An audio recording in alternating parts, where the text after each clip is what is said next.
The holographic star map flickered red across the chamber walls. Trell watched 17 worlds blink from green to crimson in less than an hour. His feathers rippled with fear as another colony vanished from the display. The Ravagers were winning. They had always been winning, but today felt different. Today felt final. Around the circular table, 6 other ambassadors shifted in their seats. Some whispered prayers, others argued about evacuation routes. Krell's crystalline body pulsed with dim light, reflecting everyone's shared terror. The Galactic Council had faced the Ravager swarms for 3 generations, losing ground with every battle. Their fleets were scattered, their strategies exhausted, their hope nearly gone. A door hissed open. Admiral Braun entered, his amphibian skin slick with stress moisture. He moved to the central console without speaking. His webbed fingers danced across the controls, bringing up a live feed from the outer drift. The battle unfolded in real time above their heads.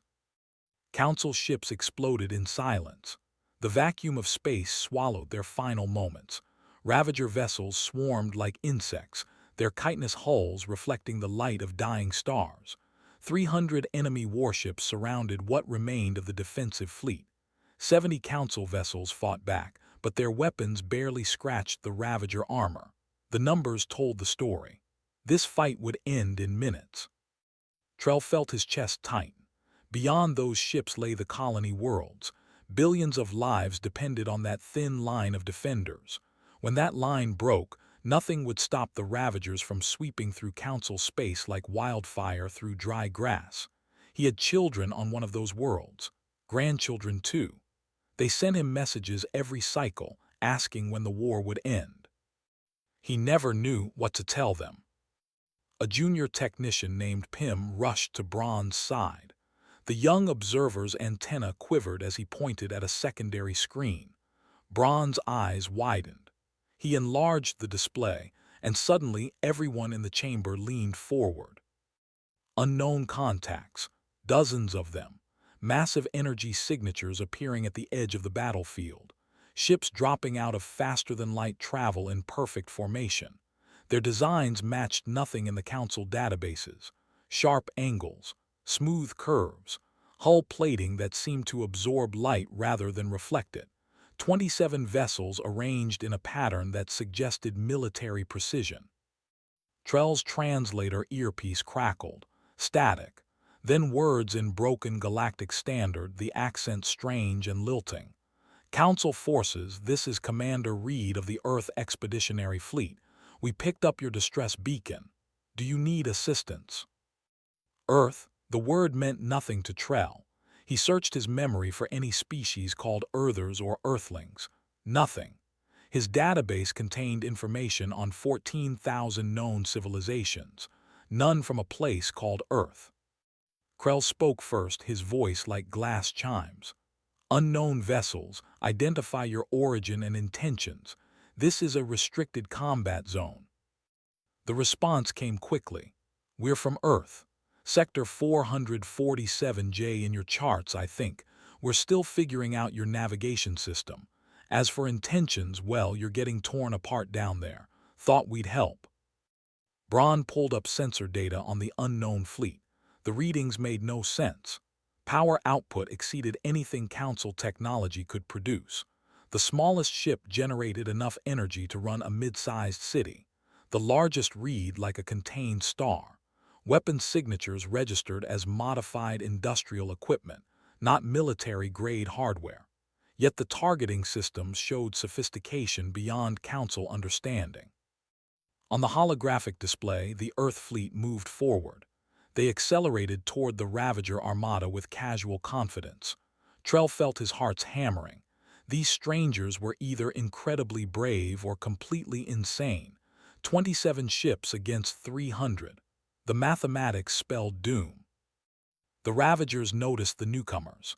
A portion of their swarm peeled away from the Council defenders, redirecting toward the Earth vessels.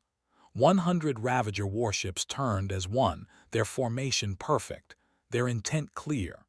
They would eliminate this intrusion quickly, then return to finishing the Council fleet. Trell wanted to warn the Earth ships, wanted to tell them to run, but his voice caught in his throat as the first Earth vessel opened fire. Light filled the display, pure, focused energy that cut through space like a blade through silk. The beam struck a Ravager warship dead center. The enemy shields flashed once, twice, then simply ceased to exist. The ship beneath them lasted 3 seconds longer before it vanished. Not exploded, not shattered, just gone as if erased from reality. The chamber fell silent.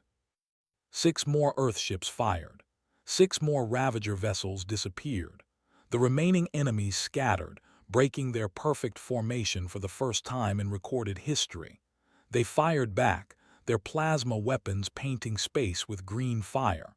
The shots struck Earth shields and dissipated harmlessly. Pym's voice shook as he read the combat data. 9 minutes elapsed, 73 Ravager ships destroyed, 0 Earth casualties, 0 damage to Earth vessels. The Ravagers were fleeing now, their swarm mentality fractured. Individual ships broke away, desperate to escape. The Earth fleet pursued with terrifying efficiency. They jumped through faster-than-light space in bursts, appearing exactly where fleeing Ravagers tried to hide. Each jump was instant. Each shot was fatal. 15 minutes after entering the battle, the Earth fleet went quiet.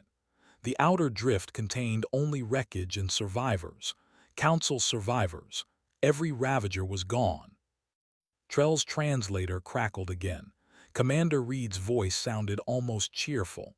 Hostile force neutralized. Your colonies are secure. We're transmitting our approach vector to your station. Permission to dock. We should probably talk about your neighborhood. Seems a bit rough.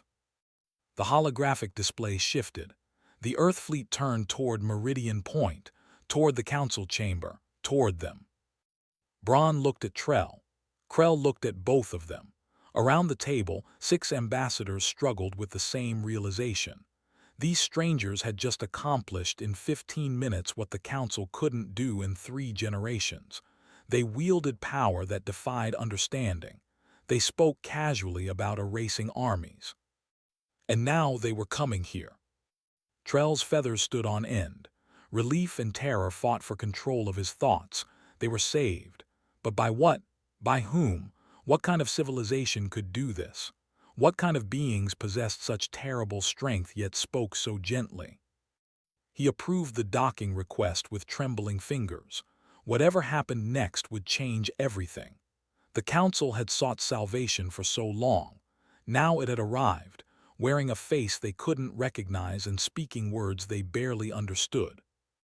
Outside the chamber windows, the Earth fleet grew larger against the stars. See, the docking bay smelled wrong. Trell noticed it immediately as the Earth shuttle settled onto the landing platform. His species had excellent smell receptors, capable of detecting chemical signatures across vast distances.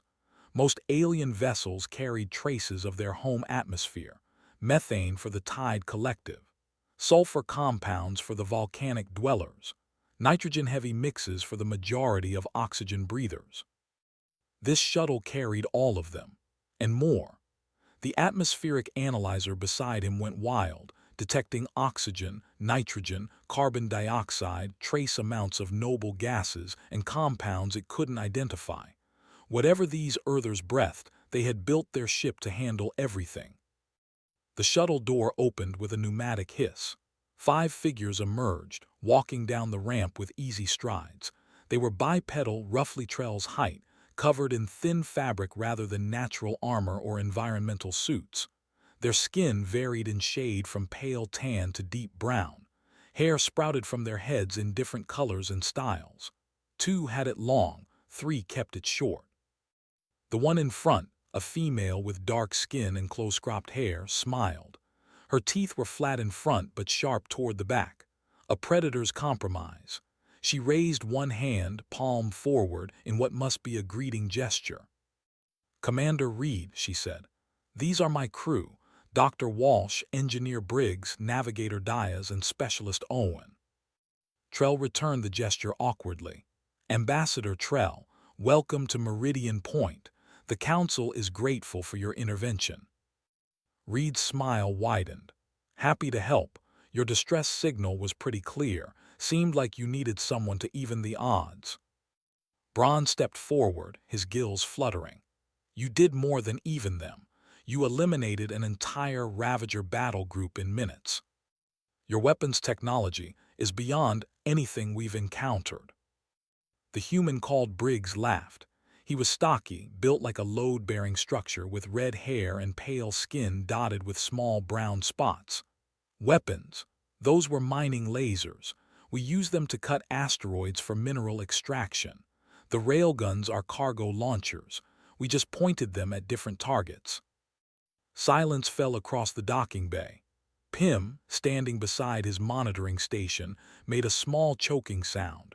Mining equipment. They had watched 300 warships fall to mining equipment. Walsh stepped forward.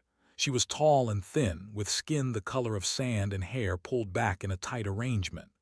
We haven't actually built military vessels yet.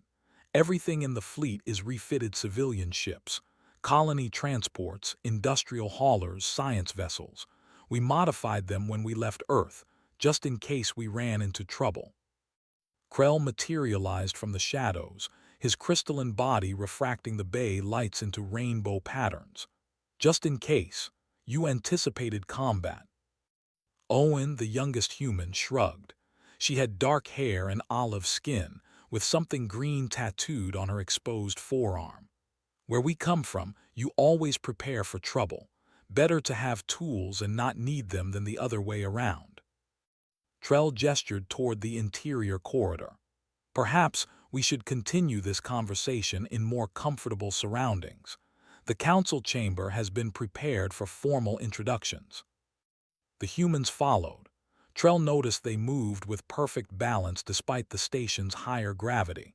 Meridian Point operated at 2.3 standard, designed to accommodate the heaviest council species.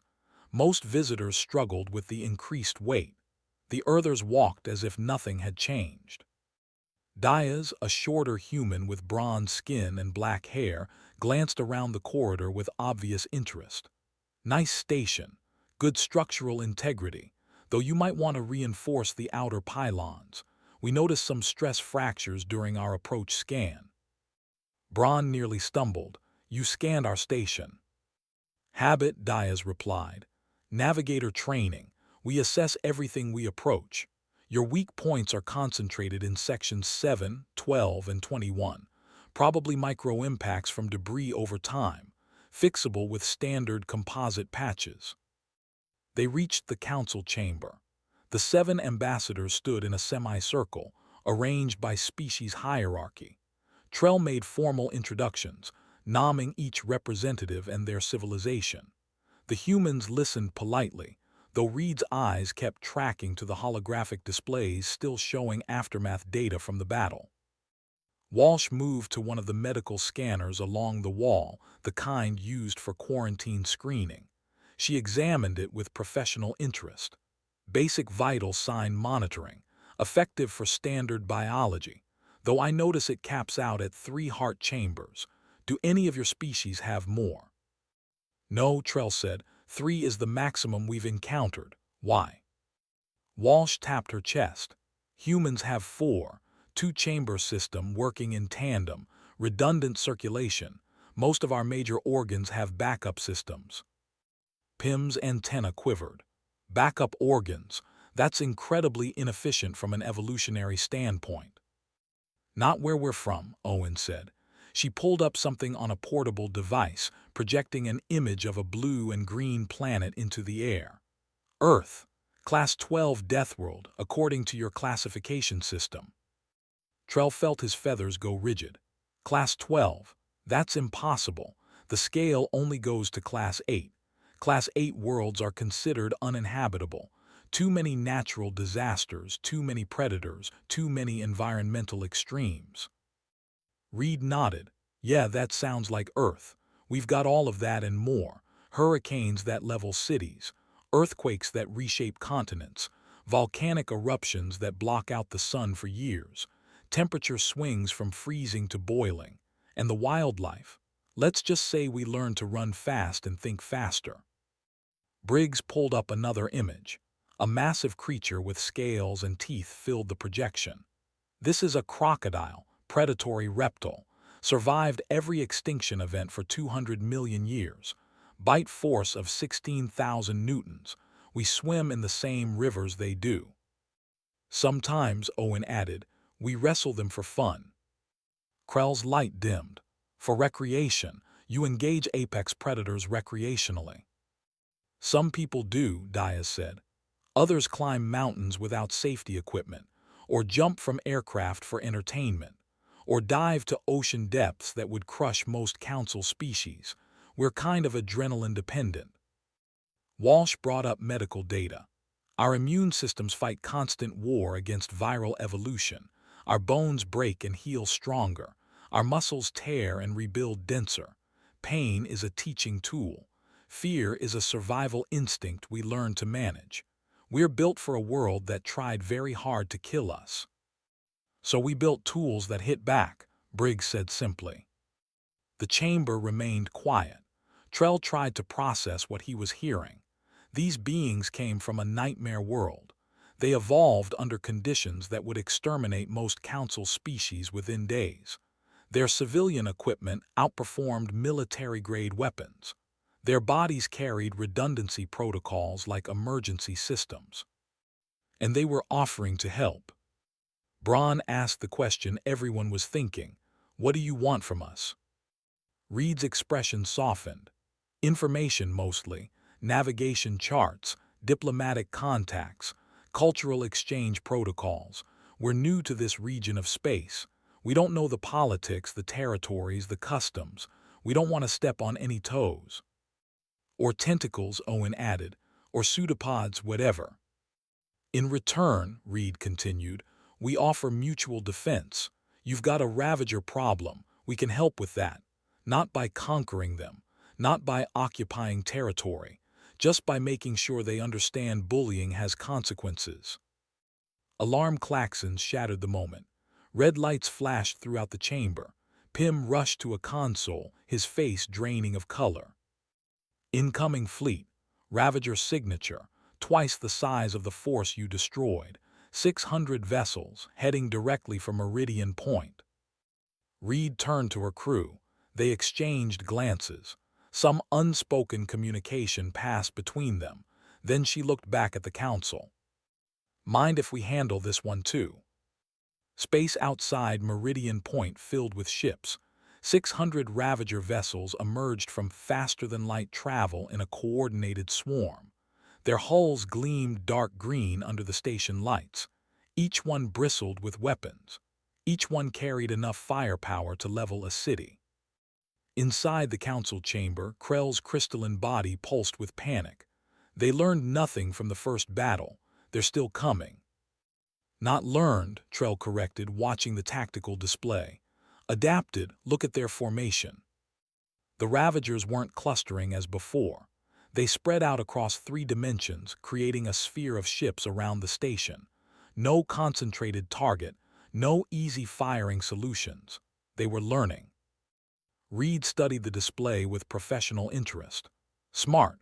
They're trying to overwhelm us with angles of attack, force us to divide our attention. She tapped her communication device. Fleet, this is Reed. Full defensive deployment. Pattern Sigma 7. Keep them away from the station. Through the observation windows, the Earth ships moved into position. 27 vessels against 600. They arranged themselves in a protective shell around Meridian Point, each ship covering specific approach vectors. The formation looked mathematical precise, like a geometric equation written in metal and energy. Braun's gills fluttered rapidly. You're staying between them and us. That's the job, Briggs said. He'd moved to a secondary console, linking his portable device to the station systems. Can't protect you if we're somewhere else. Besides, this gives us a tactical advantage. They have to come to us. The Ravager fleet advanced, weapons hot, shields active. They moved with the eerie unity of a hive mind, 600 ships thinking with one consciousness. The first wave opened fire at maximum range, testing the human defenses. Green plasma bolts streaked across space. They struck Earth shields in brilliant flashes. The energy dissipated harmlessly, not even a flicker in the human power readings. Their weapons are actually kind of pretty, Owen observed. She stood near the windows watching the light show. Like fireworks, we have fireworks on Earth, controlled explosions for celebration. This reminds me of New Year. Walsh pulled up a molecular analysis of the plasma weapons. Ionized gas accelerated through magnetic fields, effective against most armor types, but our shields operate on a different principle: phase-shifted energy barriers. The plasma can't find a solid surface to transfer heat to. Diaz worked through targeting calculations on another console, marking priority targets. The bigger ships in their formation are command vessels, Hive Mother ships. If we disable those, the swarm loses coordination. The Earth fleet fired, 27 ships, each choosing different targets. The modified mining lasers cut through space with invisible precision. Ravager ships simply ceased to exist where the beams touched them. No explosions, no debris clouds, just sudden absence. Trell counted impacts. 43 Ravager vessels gone in the first volley. The swarm's formation rippled like disturbed water. Individual ships hesitated, their hive connection disrupted by the sudden losses. "They're confused," Pym said, monitoring their communications. "The hive mind is trying to compensate. They've never lost command ships this quickly." The Ravagers adapted again. The swarm split into smaller groups, each operating semi-independently. They attacked from multiple directions simultaneously, trying to flank the human positions. Reed smiled. "There we go, now they're thinking. Crew, free engagement, pick your targets." What followed was not a battle. It was a demonstration. The Earth ships moved like dancers, each one aware of the others without constant communication. They covered gaps, rotated positions, created overlapping fields of fire. When one ship focused on distant targets, another moved to cover its vulnerable angles. Trell watched in amazement. They're not using a command structure. Each ship operates independently, but they move as one unit. "Trained together," Briggs explained. "Every commander knows every other commander. We trust each other to be where we're needed. No one's more important than anyone else. No one gets left behind." The Ravager fleet was diminishing rapidly. 100 ships gone, 200, 300. Their return fire grew desperate, wild. Shots scattered in all directions, missing targets by vast distances. The hive mind was fracturing under pressure. Then something changed. The remaining Ravagers stopped firing. They broke formation completely, individual ships turning away from the battle, running. Reed's voice carried across the fleet channel. "Let them go. We're defenders, not executors. They wanted to leave, they can leave." But the Ravagers didn't leave. They regrouped at extreme range, maintaining position just outside weapon range. Their formation shifted again, this time into something new. A sphere within a sphere, layers of ships protecting something at the center. "What are they doing?" Krell asked. Pym's antenna went rigid. "Reading massive energy buildup. Central position. It's not a ship, it's a weapon. A weapon big enough to destroy this entire station and everything around it." The display showed calculations. Charge time, 4 minutes.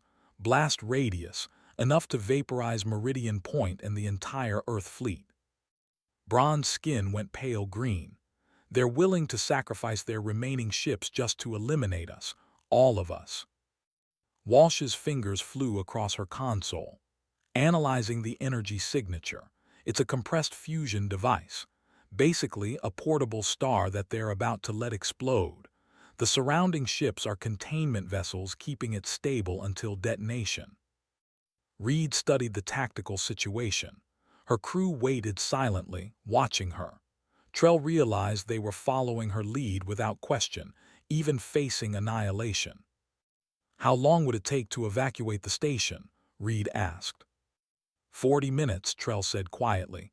minimum for full evacuation. They detonate in 4. Owen moved beside Reed. We could scatter the fleet, some of us would survive. And leave the station, Reed shook her head.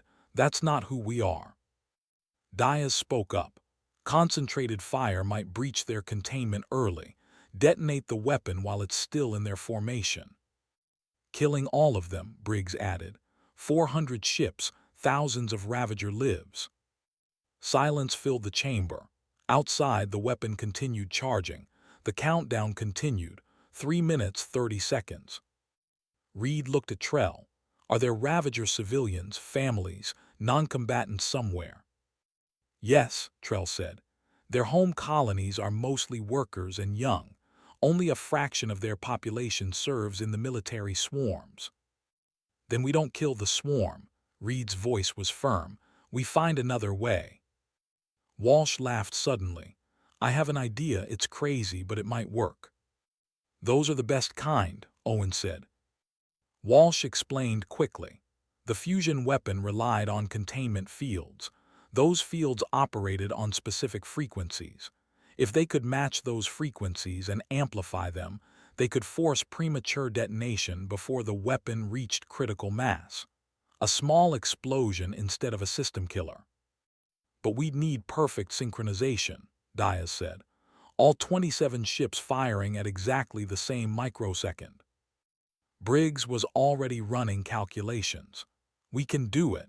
We've trained for coordinated strikes, never at this precision level, but the principle is the same. Reed looked at her crew. Unanimous decision. This is dangerous. If we miss the timing by even a fraction, we're all gone. So don't miss, Owen said simply. 2 minutes remaining. The Earth fleet repositioned, each ship locking onto the central weapon, targeting computers synchronized. Power levels matched across all vessels. Human commanders counted down together, their voices merging into one. On Meridian Point, the Council watched in absolute silence. Trell felt his heart racing. These strangers, these beings from a death world, were risking everything to save them.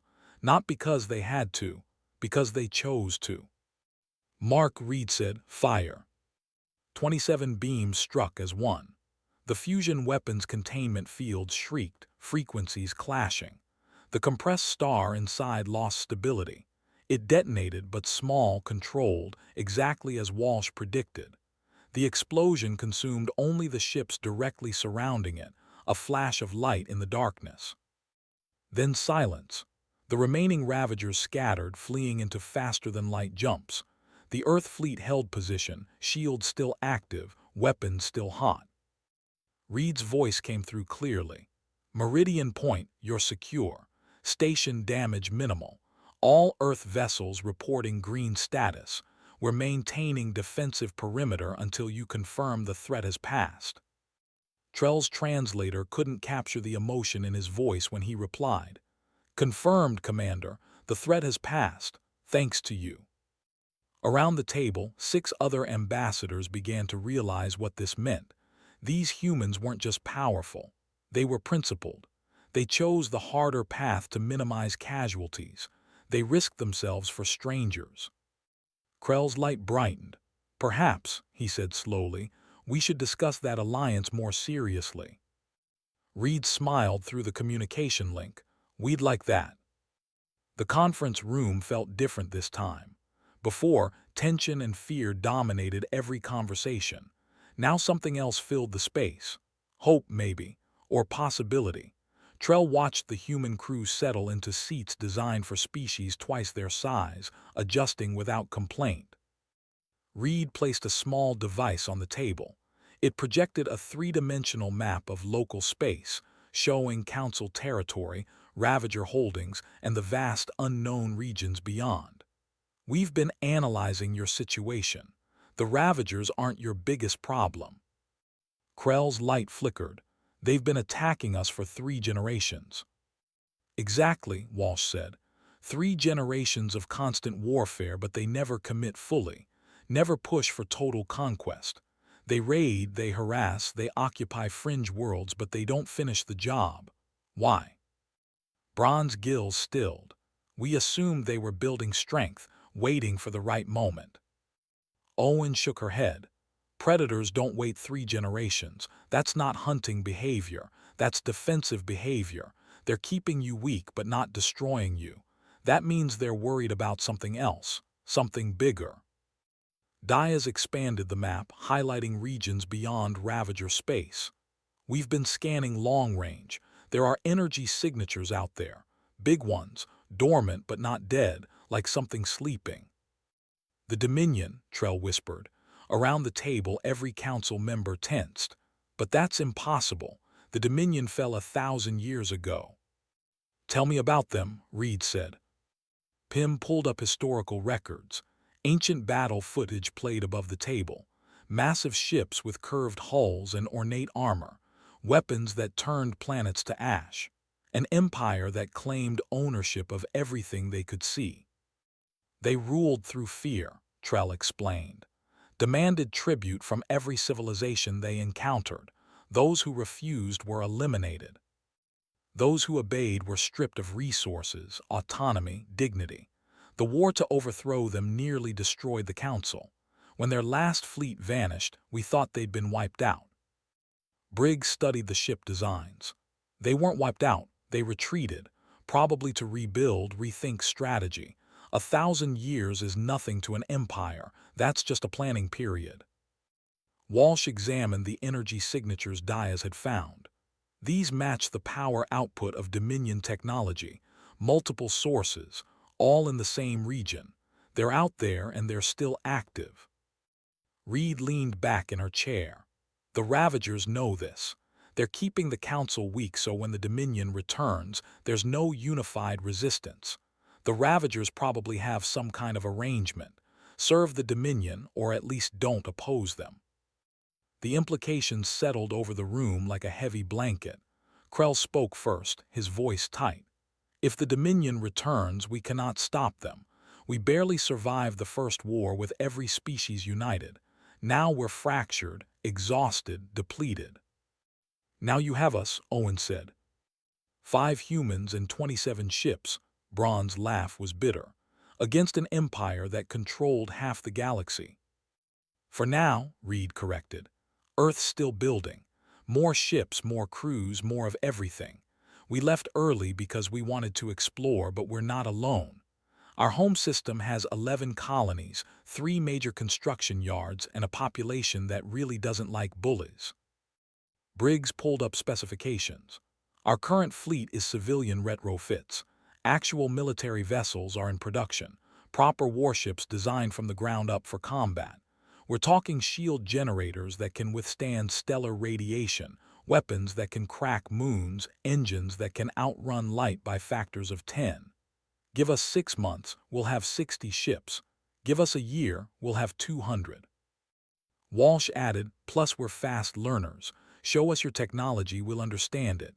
Show us your problems, we'll solve them. That's what humans do. We adapt. Trell felt something stirring in his chest. Not just hope, determination. What are you proposing? Joint Defense Initiative, Reed said. We share technology within reason.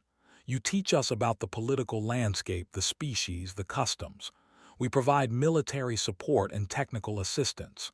Together, we prepare for the Dominion's return. And when they do return, Krell asked. We show them the galaxy has changed, Owen said. We show them that intimidation doesn't work anymore. We show them that conquest has consequences. Pym's antenna quivered. You would fight the Dominion for us, risk your people for ours. Diaz shrugged. We didn't come all this way to watch neighbors get bullied. Besides, from what you've described, the Dominion sounds like every empire Earth ever produced and outgrew. Arrogant, stagnant, convinced of their own superiority. We know how to handle that type. The council members exchanged glances. Trell saw his own thoughts reflected in their faces. These humans were offering everything they'd prayed for. Protection, partnership, a chance to stand against the darkness that had haunted them for millennia. But trust came hard after generations of defeat. Krell voiced the concern.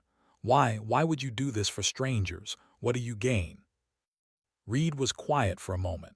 When she spoke, her voice carried weight.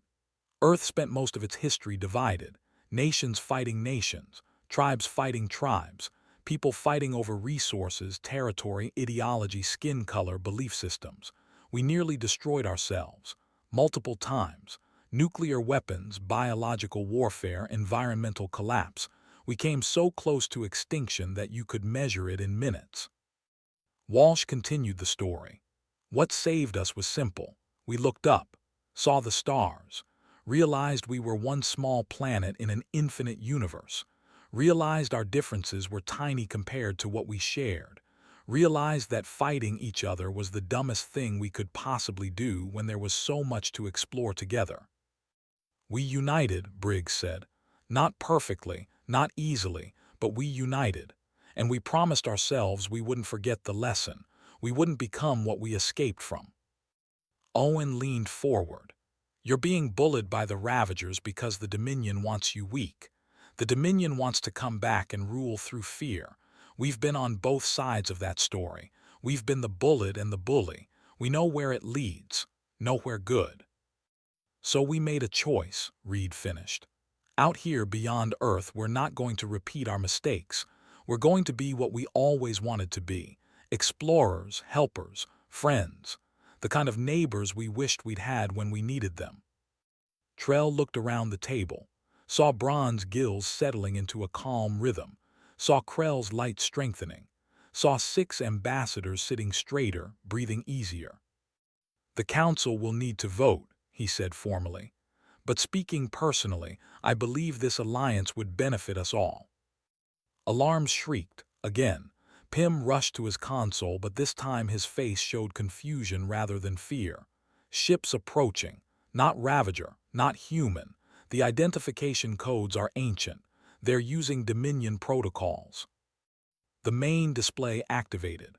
12 massive vessels appeared on screen. Dreadnoughts from another age, their hulls decorated with symbols of conquest. They moved with the confidence of predators who had never known defeat. A transmission arrived. The voice spoke in archaic galactic standard, formal and cold. Lesser species of the Council, your time of autonomy has ended. The Dominion has returned. You will submit tribute and acknowledge our sovereignty, or you will be eliminated. You have one solar cycle to comply. The transmission ended. The Dominion fleet held position at the edge of the system, weapons powered but not aimed. A clear message: submit or die. Reed stood slowly, looked at her crew. They nodded one by one.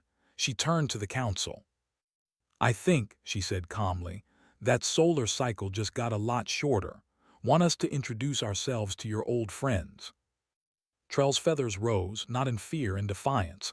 Yes, yes, I believe we do. The vote was unanimous.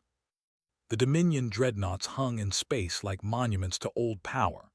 Each one stretched 3 kilometers long, their hulls carved with victories from 1,000 years past. Their weapons arrays could reduce planets to molten slag. Their shields had withstood everything the Council could throw at them during the ancient war. They looked invincible. They believed they were invincible, and for 1,000 years nothing had challenged that belief. Reed stood at the observation window, studying the enemy formation. Behind her, the Council had assembled every military commander still alive. Bronn coordinated Council fleet movements. Krell managed communication protocols. Trell served as liaison between human and Council forces. They had 6 hours before the Dominion's deadline expired. They're not even hiding, Diaz observed. She'd been running tactical analysis for 3 hours. No stealth systems active, no defensive maneuvering. They're just sitting there waiting for us to surrender. Walsh examined the dreadnought specifications pulled from Council archives. Overconfidence, classic Empire behavior. They remember fighting the Council 1,000 years ago. They won. They assume nothing has changed. Everything has changed, Owen said. She was checking weapon systems on her portable console.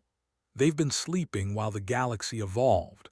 Their technology is ancient, powerful but ancient. Briggs pointed at structural weak points in the dreadnought designs. See these power distribution networks. They're centralized. One main reactor feeding everything, efficient for their time but vulnerable. Knock out the reactor, you knock out the whole ship. Except we can't knock out the reactor, Braun said. His voice carried the weight of experience. During the war, we tried everything. Their armor is too thick, their shields too strong. We lost entire fleets attempting what you're suggesting. You were using Council weapons, Reed said. You're not using Council weapons anymore. Pym brought up the latest scan data. The Dominion ships are hailing us again, demanding immediate response to their ultimatum. Answer them, Trell said. Let's see who they think they're talking to. The communication link opened. A face appeared on the screen. Tall, angular, with metallic skin and eyes that glowed with internal light. The Dominion commander wore armor that seemed fused to his body, decorative rather than functional. He spoke without preamble. I am Lord Executor Van. You have not responded to our legitimate demand for submission. This is your final opportunity. Surrender now or face annihilation. Reed stepped into view. Commander Reed of Earth, we're new to the neighborhood. Maybe you missed the memo, but the galaxy doesn't do the whole submission thing anymore. Van's expression didn't change, probably couldn't, Trell thought. The metallic skin looked rigid. Earth, this name is unknown to us. You are clearly a servant species to the Council. We do not negotiate with servants.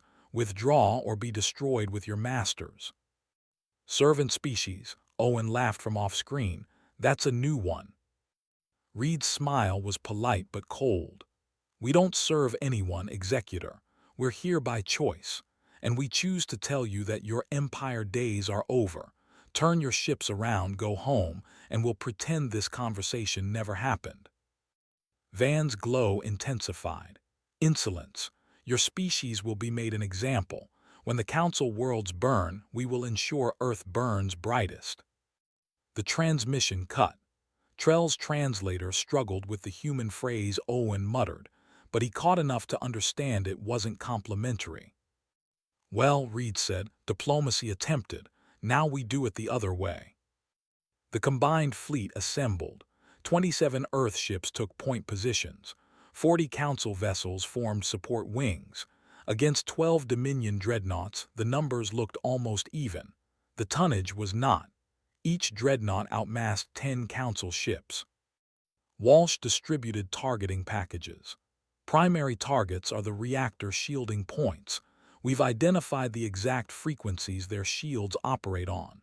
Our weapons can phase through if we match the modulation. Phase through? Krell asked. That's theoretically possible, but nobody has achieved it in practice. We did, Briggs said. Last Tuesday. We were testing adaptive targeting systems and accidentally shot through our own shields, turned a mistake into a feature. Dia's coordinated approach vectors. Council ships provide cover fire and draw their attention. Earth fleet focuses on precision strikes. We need to punch through their armor in exact locations. Miss by a meter, we just make them angry. Braun distributed the plan to Council commanders. Trell watched as experienced officers studied the tactics, saw skepticism fade into possibility. These humans fought differently, thought differently. Maybe different was what they needed. The Dominion fleet moved forward. Their formation was classical, designed to maximize overlapping fields of fire while protecting command ships. It had worked for millennia. It would work again. Except it didn't account for weapons that ignored shields. The battle began without ceremony. Dominion dreadnoughts opened fire, their massive energy cannons painting space with destruction. Council ships scattered, evading while returning fire. Their shots splashed harmlessly against Dominion shields, exactly as expected. The Earth fleet dove through the chaos. They didn't evade the Dominion fire. They phased their shields to let the energy pass through, then recalibrated instantly to block physical projectiles. Trell watched in amazement as human ships moved through walls of fire like they didn't exist. 27 ships, 12 targets. The mathematics worked perfectly. Each dreadnought faced 2 or 3 Earth vessels approaching from different angles. The Dominion commanders rotated to track the threats, but the humans moved too quickly, coordinated too well. First strike. Reed's ship fired directly at a dreadnought's reactor shielding. The beam phased through the outer shields, burned through 3 meters of armor, and touched the reactor core. The dreadnought's power systems shrieked. Lights flickered.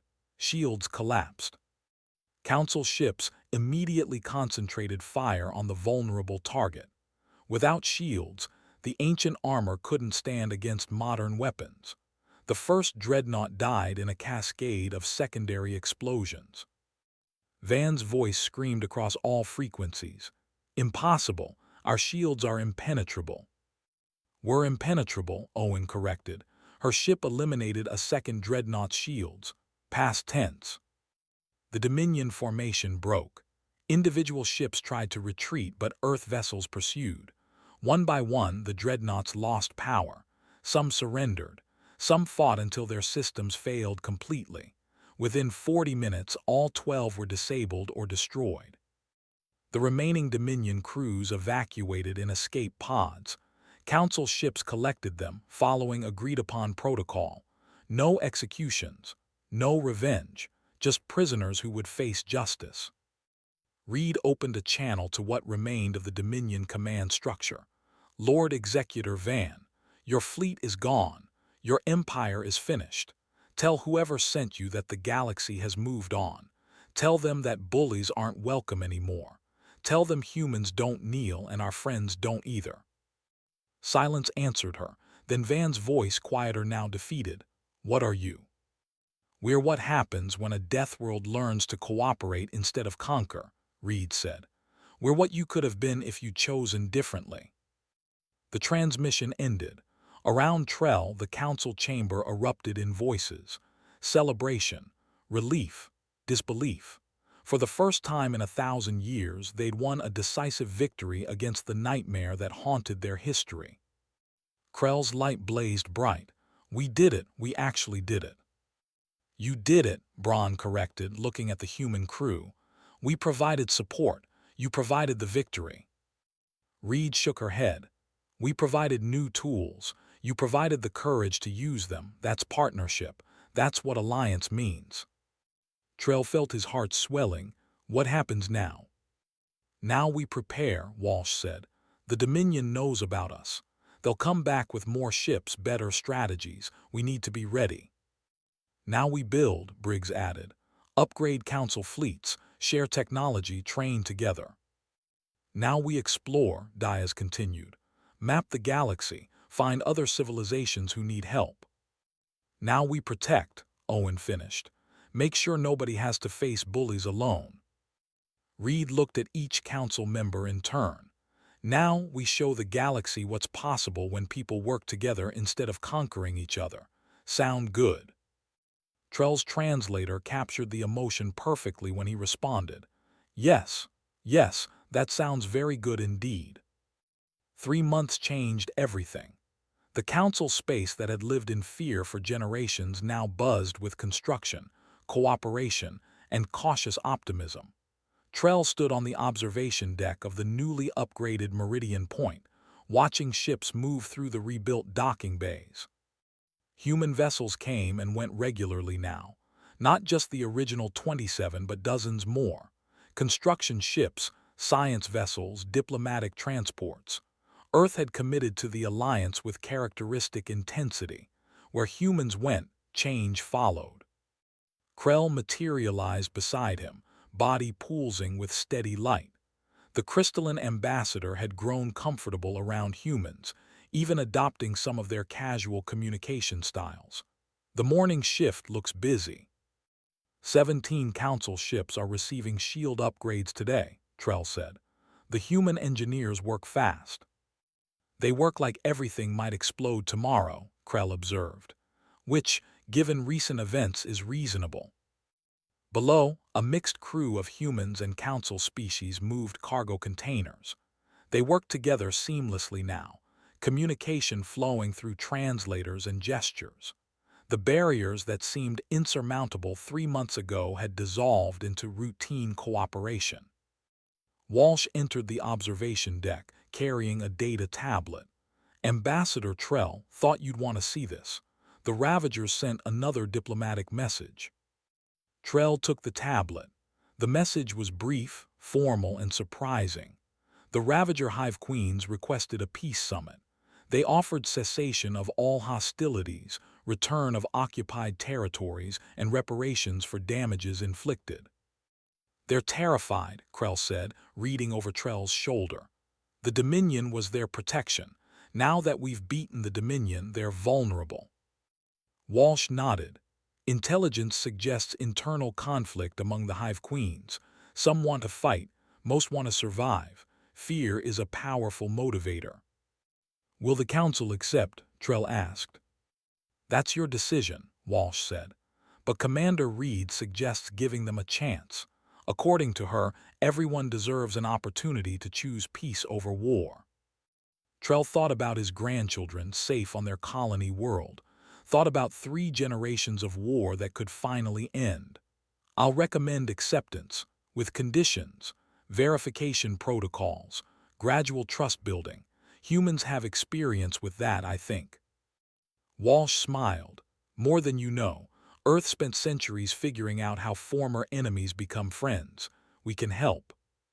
Briggs and Owen arrived together, arguing cheerfully about engine modifications. They'd become familiar presences on the station, teaching Council engineers about human technology, while learning about Council innovations in return. "The crystalline matrix design the Shard Communion uses is brilliant," Briggs was saying. "We're adapting it for our power distribution systems. Could improve efficiency by 30%. Owen countered, "Sure, but the Tide Collective's fluid computing is going to revolutionize our navigation systems. Imagine processing speeds that literally flow around problems instead of calculating through them." "This is what partnership looks like," Krell said quietly. "Not one species dominating another, everyone contributing what they do best." Reed and Diaz entered the deck, deep in discussion with Braun.